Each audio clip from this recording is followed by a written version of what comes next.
BBA, BCA, BCom computer కోర్సులో 100% placement లభించే ఏకైక degree college కూకట్పల్లిలోని I3 degree college 8367215215. Andhra Pradesh రాజధాని అమరావతిలో ట్రంక్ ఇన్ఫ్రాస్ట్రక్చర్ డెవలప్మెంట్ పైన ఏపీ సర్కార్ స్పెషల్ ఫోకస్ పెట్టింది. ముఖ్యంగా ఇప్పుడు ఆల్రెడీ అమరావతి పరిధిలోకి వచ్చేటువంటి ప్రాంతంలో ఉన్న గ్రామాలకి మౌలిక వసతుల కల్పనకు సంబంధించినటువంటి లేఅవుట్ డెవలప్మెంట్ ప్రోగ్రామ్ని మరింత స్పీడప్ చేసింది ఏపీసీఆర్డీఏ.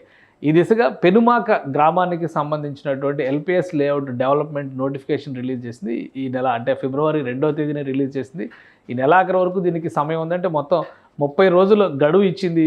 అందులో అభ్యంతరాలు ఏమైనా ఉంటే కనుక లబ్ధిదారులు ఎవరైతే ప్రభుత్వానికి ల్యాండ్ పూలింగ్ స్కీమ్ కింద ఎల్పిఎస్ లేఅవుట్లు అని చెప్పి డెవలప్ చేస్తున్నారో దాని కింద ఎవరైతే లబ్ధిదారులు ఇచ్చారో వాళ్ళకి ఏమైనా అభ్యంతరాలు ఉంటే కనుక అధికారులను అప్రోచ్ కావచ్చు. అసలు ఆ నోటిఫికేషన్ సారాంశం ఏంటి, దీని ద్వారా ఏం డెవలప్ చేయబోతుందో ఒకసారి చూద్దాం. మొత్తం నోటిఫికేషన్ విషయాలన్నింటినీ కూడా సిఆర్డీఏ పబ్లిక్ డొమైన్లోనే పెట్టింది. ఆసక్తి ఉన్న వాళ్ళు వీటిని పరిశీలించి చూడొచ్చు. ఇది భూ సమీకరణ పథకం ముసాయిదా ప్రకటనకు సంబంధించినటువంటి ఫామ్ 9.20 దీన్ని మెన్షన్ చేశారు. ఇందులో 2-3 అంశాలు ఉన్నాయి. ఒకటి ఏంటంటే ల్యాండ్స్ డెవలప్మెంట్కి సంబంధించినటువంటి విషయం. ఎక్కడైనా కానీ ల్యాండ్ డెవలప్మెంట్ అనేసరికి ఫస్ట్ మనకు వచ్చేది వాటర్ సప్లై, రోడ్ ఇన్ఫ్రాస్ట్రక్చరు, అలానే ఇప్పుడు గ్యాస్ పైప్ లైన్తో సహా మొత్తం కూడా ఇంటిగ్రేటెడ్ లైన్స్ వెళ్ళాలని చెప్పని ఏపీ ప్రభుత్వం మాస్టర్ ప్లాన్లో దీనిలో పొందుపరిచారు. కాబట్టి దాని ప్రకారం చూస్తే ఇందులో ఉన్నటువంటి అభ్యంతరాల పైన క్లియర్గా అనుమానాలు ఏమైనా ఉంటే కనుక తెలియజెప్పే విధంగా ఫిబ్రవరి 2వ తేదీన మొత్తం 1106 సెంట్ల భూమికి సంబంధించి ఇది భూ సమీకరణ కింద తీసుకున్నటువంటి విస్తీర్ణం. ఇది పెనుమాక గ్రామం. అంటే పెనుమాక చాలా కీలకమైనటువంటి గ్రామం. అమరావతికి విజయవాడ హైవేకి లింక్ చేసేటువంటి కీలకమైన గ్రామం ఇది. అందుకని ఇక్కడ డెవలప్మెంట్ అనేది చాలా ముఖ్యమైనది. అలానే ఈ నియమాలకు సంబంధించినటువంటి అంశాలను చూస్తే కనుక ఎవరైతే ఈ అథారిటీకి సంబంధించి అంటే భూ యాజమాన్య వివరాలు, భూ వినియోగ విభజన, ప్లాట్ల పునర్నిర్మాణం, తిరిగి కేటాయించేటువంటి విధానం, అథారిటీ ప్లాట్లు, భూమి కేటాయింపు, వివిధ ఉద్దేశాలకు యజమానుల భూముల కేటాయింపు తయారు చేయబడి అథారిటీ ఆమోదం పొందబడి ప్రచురించబడినటువంటి 30 రోజుల్లో అభ్యంతరాలని కోరుతూ రిలీజ్ చేసినటువంటి నోటిఫికేషన్ ఇది. దీనిలో ఏంటంటే ఒక ఫుల్ ఫ్లెడ్జ్డ్ లేఅవుట్ ఇమేజెస్తో సహా అన్నిటినీ కూడా ఏపీసీఆర్డీఏ పొందుపరిచింది. ఇది యాడ్ చేసినటువంటి డాక్యుమెంటేషన్ లిస్ట్ ఇది. ఒకసారి మాస్టర్ ప్లాన్ కూడా చూద్దాం. మాస్టర్ ప్లాన్ ప్రకారం చూస్తే ఇక్కడ ఏమేమి ఉన్నాయి, మాస్టర్ ప్లాన్లో అసలు పెనుమాక విలేజ్ ఎక్కడ ఉంది, దీనికి ఎందుకు ఇంత ప్రాధాన్యం ఉంది అనేదాన్ని కనుక ఒకసారి మనం పరిశీలించి చూస్తే ఇది మొత్తం ఏపీసీఆర్డీఏ సీడ్ క్యాపిటల్కి సంబంధించి డెవలప్ చేసినటువంటి మాస్టర్ ప్లాను. ఇందులో కీలకమైనటువంటి ప్లేస్ అంటే ఈ గ్రీన్ కొండ కనిపిస్తున్నటువంటి దాని పక్కన అది సీతానగరం కొండ అంటారు. ఈ కొండకి ఆనుకుని కనిపిస్తున్నటువంటి ఈ ప్రాంతమే పెనుమాక గ్రామం. ఇక్కడ ఇది నేషనల్ హైవేకి కనెక్ట్ అవ్వడానికి చాలా కీలకమైనటువంటి ప్రాంతం అవుతుంది. అలానే సీడ్ యాక్సిస్ రోడ్, ప్రధానంగా సీడ్ యాక్సిస్ రోడ్డు ఈ దిశగా వస్తుంది. కాబట్టి ఈ ప్రాంతం దగ్గర ఇంకా పెండింగ్ వర్క్స్ ఉన్నాయి. సీడ్ యాక్సిస్ రోడ్డుకు సంబంధించి కూడా భూముల సేకరణ ప్రక్రియ మరికొద్ది భూములు అక్కడ ఒక 10-15 ఎకరాలు సేకరించాల్సినటువంటి పరిస్థితి ఉందన్నారు. కాబట్టి దానిపైన కొంత వర్క్ జరుగుతుంది. అలానే ఎల్పిఎస్ లేఅవుట్ డెవలప్మెంట్ స్కీమ్కి సంబంధించి చూస్తే కనుక ఫుల్ ఫ్లెడ్జ్డ్గా డెవలప్ చేసినటువంటి ప్లాట్లని లబ్ధిదారులకు ఇచ్చేటువంటి కార్యక్రమం ఇది. సో ఏ విధంగా ఉండబోతుందో ఒకసారి ఆ మ్యాప్ కూడా మనం చూద్దాం. సో ఇది డాక్యుమెంట్లో రిలీజ్ చేసిన డాక్యుమెంట్లో కొన్ని అంశాలని పొందుపరిచారు. ఆ అంశాల పరంగా చూసినప్పుడు కూడా ఏ ప్లాట్ సైజ్ ఎంత, దాని లబ్ధిదారు ఎవరు, అలానే డెవలప్ అయిన తర్వాత వాళ్ళకి రాబోయేటువంటి లేఅవుట్ నంబరింగ్ ఏంటి, ఈ డేటా అంతా కూడా ఇందులో పొందుపరిచిన. ఉదాహరణ చూస్తే ఇక్కడ భూమి యజమాని యొక్క అసలు భూమి వివరాలు, అలానే కేటాయింపు కోసం పునర్నిర్మించిన ప్లాట్ ప్రతిపాదించినటువంటి వివరాలు, ఈ రెండింటిని మ్యాచ్ చేసుకుని చూసుకోవాలి ఎవరైనా కానీ. ఎందుకంటే అమరావతి లబ్ధిదారులు చూసేటువంటి అంటే ఈ ఎల్పిఎస్ లేఅవుట్లు పొందినటువంటి లబ్ధిదారులు ఇక్కడ యలమంచిలి ఉమామహేశ్వరరావు అనేటువంటి పేరుతో ఉన్న లబ్ధిదారు పేరు ఉంది. సో వాళ్ళ యాక్చువల్ సర్వే నంబర్లు, సబ్ డివిజన్స్ ఇందులో కనిపిస్తున్నాయి. అది మెట్ట భూమా పట్ట దీనిపైన ఉంది.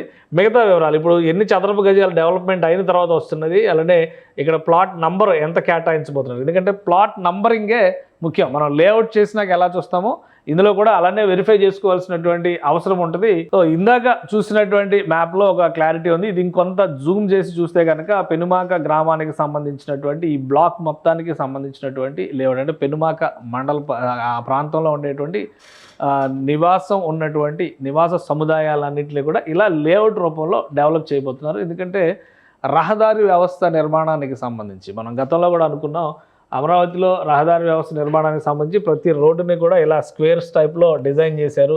ప్రతిదీ ఇలా పైకి కిందకి వస్తుంది కాబట్టి అడ్డదిడ్డంగా వంకర టెంకరగా రోడ్లు ఉండకూడదు కాబట్టి దానికి అనుగుణంగానే లేఅవుట్ల రూపకల్పన కూడా జరుగుతుంది. సో భవిష్యత్తులో అమరావతి ప్రాంతంలో ముఖ్యంగా చెప్పాలంటే ఇక్కడ ఉన్నటువంటి ఈ ప్రాంతంలో పెనుమాక ప్రాంతంలో రాబోయేటువంటి లేఅవుట్ స్ట్రక్చర్ ఈ విధంగా ఉంటుంది. ఇక్కడ నంబరింగ్ అంతా కూడా మనం చూడొచ్చు. మెయిన్ నంబరింగ్ తర్వాత వీటి నుంచి చూస్తే ఈ లేఅవుట్లకు సంబంధించి ఇప్పుడు యజమానుల జాబితాలు కూడా ఇందులోనే పొందుపరిచారు. సో దీని ప్రకారం చూస్తే కూడా ఇక్కడ మనకి మరికొన్ని అంశాలు ఏంటంటే ఇక్కడ ఈ డెవలప్ చేసినటువంటి లేఅవుట్లకి గ్యాస్ పైప్ లైన్స్, అలానే విద్యుత్ లైన్లకి సంబంధించి డ్రైనేజీ, నీటి సరఫరాకు సంబంధించి తాగునీటి సరఫరాకు సంబంధించినటువంటి అలైన్మెంట్లు మొత్తం ఆ ట్రంక్ స్ట్రక్చర్ ఇన్ఫ్రాస్ట్రక్చర్ మొత్తం కూడా డెవలప్ చేస్తారు కాబట్టి దాని నమూనాలను కూడా ఓపెన్ డొమైన్లో పెట్టింది. ఇవన్నీ కూడా ఎల్పిఎస్ ల్యాండ్ ఎలొకేషన్ జరిగిన తర్వాత ఉండేటువంటి పరిణామాలు. ఈ బ్లూ కలర్ అంతా కూడా వాటర్కి సంబంధించి అంటే కాలువలు వరద నీటి నిర్వహణ ఏ విధంగా జరగబోతుంది. ఆ క్రమంలో ఈ బ్లాక్ మార్క్ ఉన్నవన్నీ కూడా రహదారులు ఈ విధంగా డెవలప్ కాబోతాయి. ఇప్పటివరకు వంకర టెంకరగా ఉన్నటువంటి రహదారులన్నింటినీ కూడా స్ట్రైట్ చేసి ఒక పర్ఫెక్ట్ లేఅవుట్ కింద దీన్ని మార్చబోతున్నారు. వాళ్ళకి ఇచ్చినటువంటి స్థలాలకు తగ్గట్టుగా ఎంత స్థలం ఎంత కేటాయించాలి, ఇప్పుడు ప్రస్తుతం ఉన్నటువంటి బ్లాక్స్ ప్రకారం చూస్తే కనుక ఇలా కనిపిస్తుంది. దీన్నంతా కూడా ఇప్పుడు ఒక స్ట్రక్చర్డ్ లేఅవుట్గా మార్చబోతున్నారు ఏపీసీఆర్డీఏ అధికారులు. దీనికి సంబంధించి 30 రోజుల సమయాన్ని ఇచ్చారు. 30 రోజుల తర్వాత ఎలాంటి అభ్యంతరాలు ఉన్నా కానీ అమరావతి ప్రాంతంలో అంటే ముఖ్యంగా పెనుమాక ప్రాంతంలో ఉన్నటువంటి లబ్ధిదారులు, ఎల్పిఎస్ లేఅవుట్ లబ్ధిదారులు ఫిర్యాదు చేయొచ్చు. దాన్ని పరిశీలించి అధికారులు తగిన చర్యలు తీసుకుంటారు.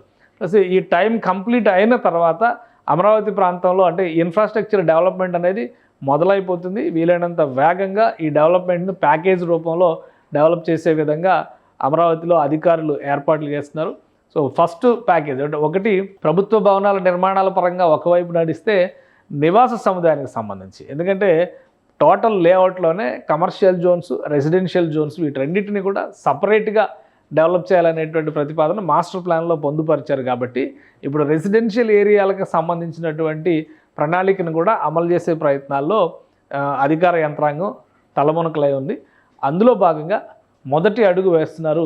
పెనుమాక గ్రామం నుంచి రేపు సీడ్ యాక్సిస్ రోడ్డు నిర్మాణానికి కావాల్సినటువంటి భూముల సేకరణ కూడా ఈ పరిసర ప్రాంతాల నుంచే చేయాల్సి ఉంటుంది. ఎందుకంటే సీడ్ యాక్సిస్ రోడ్డుని మెయిన్ రోడ్డుకి అంటే నేషనల్ హైవే 45కి కనెక్ట్ చేయాలంటే కనుక మధ్యలో నిర్మాణం జరగాల్సినటువంటి భూముల సేకరణ కూడా పెనుమాక మండల పరిధిలోకి ఆ గ్రామ పరిధిలోకి వచ్చేటువంటి భూములే ఉన్నాయి. కాబట్టి ఇక్కడ ఎల్పిఎస్ లేఅవుట్ డెవలప్మెంట్కి సంబంధించినటువంటి యాక్టివిటీని మొదటి దఫాగా సిఆర్డీఏ చేపట్టింది. సుమన్ టీవీలో మీ పర్సనల్ అండ్ బిజినెస్ ప్రమోషన్స్ కోసం కింది నెంబర్కి కాంటాక్ట్ చేయండి.